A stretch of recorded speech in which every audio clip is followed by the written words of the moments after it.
Welkom terug. Iets wat baie belangrik is, nie net vir die wêreld nie, maar spesifiek in Suid-Afrika, is ook om oor korrupsie te gesels. En ons is bevoorreg want vanoggend sluit Karam Singh nou. Hy is die uitvoerende direkteur van Corruption Watch by ons aan. En ons is selfs dan natuurlik oor waar staan Suid-Afrika tans as dit kom by korrupsie. Good morning, Karam. Good morning. Let's start with Corruption Watch. What is Corruption Watch's main aim? Thank you. Corruption Watch has been around for 10 years. We were launched in 2012 as an organization within civil society, within the social justice sector, organized to help mobilize the response to the fight against corruption. So there's a recognition that government alone can't do this, that we need a total society approach to the fight against corruption. So Corruption Watch has been involved in a range of activities, from advocating for better laws and policies, engaging in public education, providing a platform where the public can approach us with allegations of corruption, which we can then investigate or pass on appropriately to law enforcement, and broadly engaging in multi-stakeholder forums, looking at issues around the fight against corruption, maladministration, and fraud. Corruption Watch has been fighting the good fight now for close on 11 years. Your 11th annual report came out in the beginning of April, a couple of days ago. There are some very interesting facts, and we like to go through all of them and talk about those facts and get your opinion on all of them. But such a report must take an immense amount of research and work and administration. Apart from that, but getting your nose into the dirty stuff and sorting it out every year. Yeah, well, I think it's important to note this is our annual report. So like a company or like other NGOs, we're required to issue an annual report, and we use it as an opportunity to focus on our activities from the year under review, and to basically use the report as a testament to our body of work. So it's we also do quite a lot of research, and during the year we do issue research reports as well with different kinds of findings and recommendations. When it comes to South Africa, how do we compare to the rest of the world when it comes to corruption? So that's a very good question. Earlier in the year, there was the release of the Corruption Perceptions Index. Corruption Watch is a South African chapter of an international organization called Transparency International. And annually, they issue a report which addresses the question that you're asking. It ranks all the countries. And what we see is that South Africa is not faring too well. Our score hasn't changed very much over the years. We're kind of in the middle to the lower section in terms of the perceptions of our ability to fight corruption. We've fallen behind others in Africa, others in the region, so we're no longer even the leaders regionally. And I think the overall sense is that we kind of in a situation where we take one step forward and two steps back, that our approach is sluggish, it's not consistent, and that we languishing. And at the moment, I think it's fair to say we on the losing end of the fight against corruption. Karam, what are the main focus points at this stage when it comes to corruption in South Africa? Where are the trouble spots? One of the big areas is around public procurement.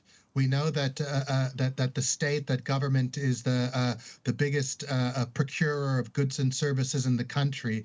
And if we look at the era of state capture and the work of the Zondo Commission, or even back to the response to the COVID-19 pandemic with the PPE procurement, we know that procurement has become a feeding ground where hundreds of millions of rands are lost annually to the state through collusion between irregular, fraudulent suppliers, officials, and in other cases, politicians. beyond procurement, I think the main issue that we've been focusing on is the issue around the need to have a enhanced whistleblower protection and support system. Yes. So we know that corruption is a crime which is very difficult to detect. It happens in dark corners and smoky rooms, and that the only way that we're able to see disclosures around corruption is through courageous whistleblowers coming forth.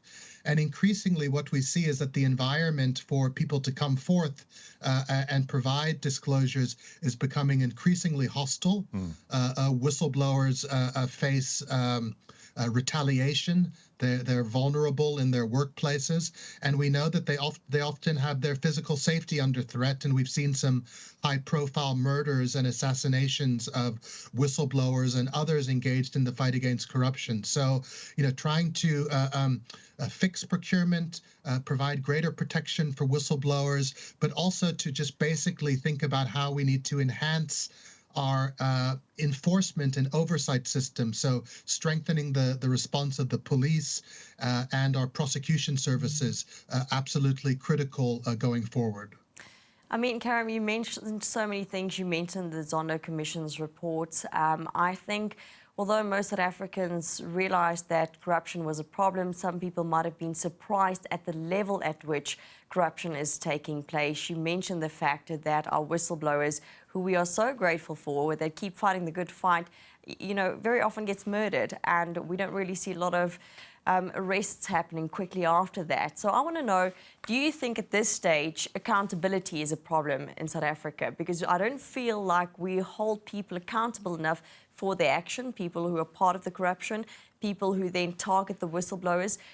Is that something we can look at more, definitely, accountability? Absolutely. I mean, the key watchwords for us at Corruption Watch relate to accountability, transparency, good governance, and ethical conduct. What we've seen with the Zondo Commission is, in a way, a triumph for transparency. If it wasn't for the Zondo Commission, we wouldn't have had the historical record that we now have of how corruption took place at state-owned enterprises like Transnet, at Eskom, at PRASA, and elsewhere. So now we have a historical record, but as you've noted, we haven't seen that translate yet into accountability.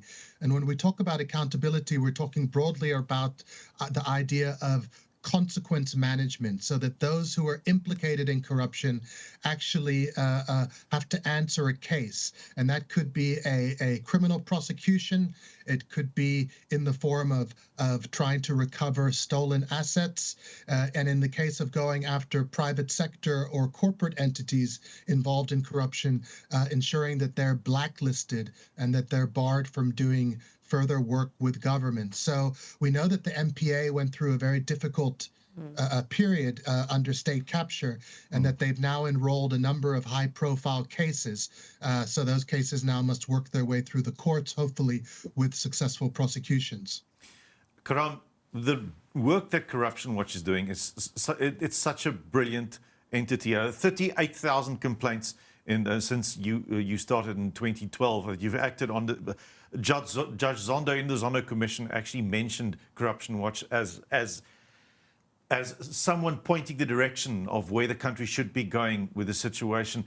What are we looking at in the future? What can civil society do to strengthen your hand to get together and really heighten the situation a little more and make a real difference? So, I mean, I think what we have to realize, and this is a Fine's expression in the National Anti-Corruption Strategy of South Africa, is that in order to fight corruption, we need an all-of-society approach. Yes. So, obviously, government has and the state and the police have a fundamental role to play.